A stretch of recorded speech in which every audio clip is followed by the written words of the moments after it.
About 25 years ago, I wrote this book called The Art of Piano Fingering.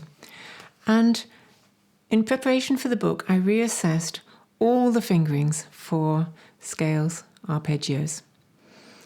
And the reason for that was because I'd realized in working with my students that a lot of the traditional fingerings didn't fit well on the keyboard.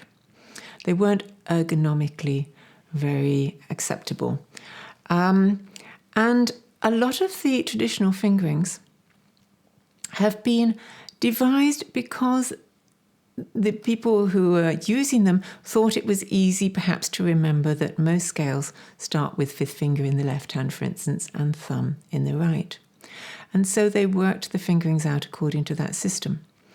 But if you think about it, there's a lot of fingerings that don't start in that way. If you play B flat in the left hand, for instance, everybody starts with third finger. We adapt the fingering and we do it without thinking because it obviously fits naturally on the keyboard. It doesn't make sense to play B flat with starting with the fifth finger and doing that. It doesn't make sense at all.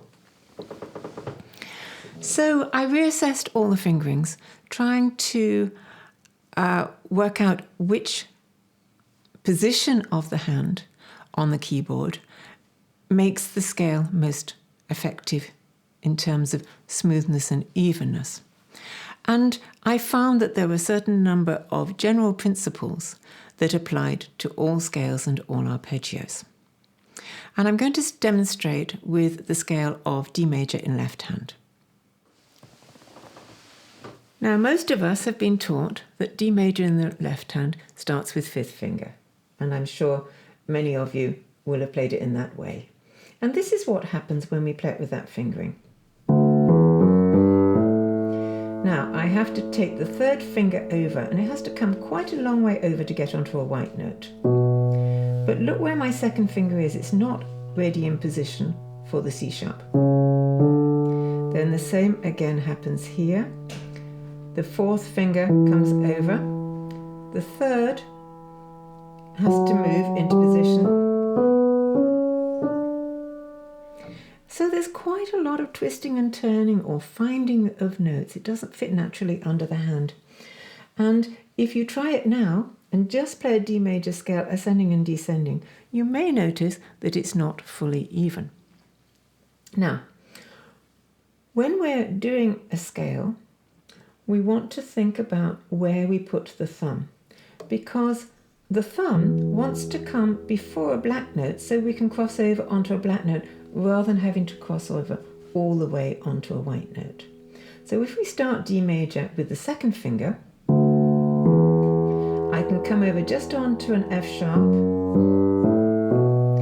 Then again, my thumb is directly before the black note, so I easily bring my finger over there. Coming down, it's going to be the opposite. The thumb comes under the black note, so that's very easy to do, and it plays a white note after a black.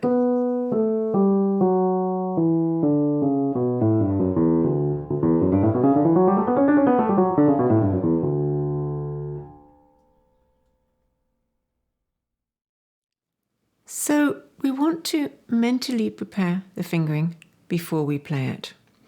I'm sure you've all had the experience of asking a student to play a scale and they immediately start it without thinking, and then it all goes wrong. So we want to have a mental image of what the scale looks like and what it feels like and which fingering we're going to do before we start to play. I generally, with beginners, would give them all the fingerings, but as pianists become more advanced, if they understand the principles, they'll find it much more easy to find their own fingerings. And so some very general principles which are useful to think about is that the thumb plays a white note and the fifth finger plays a white note. When coming inwards towards middle C, the thumb precedes a black note. So we put it before we cross over onto the black note. And when going outwards, the thumb comes after a black note. And it's always useful to remember that the bridge finger, which is the finger that the thumb wants to flow under, should go on a black note. Now, in the art of piano fingering, I have changed quite a lot of fingerings for scales and arpeggios. And teachers have often asked me, well, can I use those fingerings when I'm preparing a student for an exam? And the answer is certainly yes, because the exam boards do say you can use any fingering as long as it sounds smooth and even and it sounds effective. So you can use these fingerings in exams, but also because they're the most ergonomic, they're going to be perfect for putting into practice when you come across scales in pieces of music.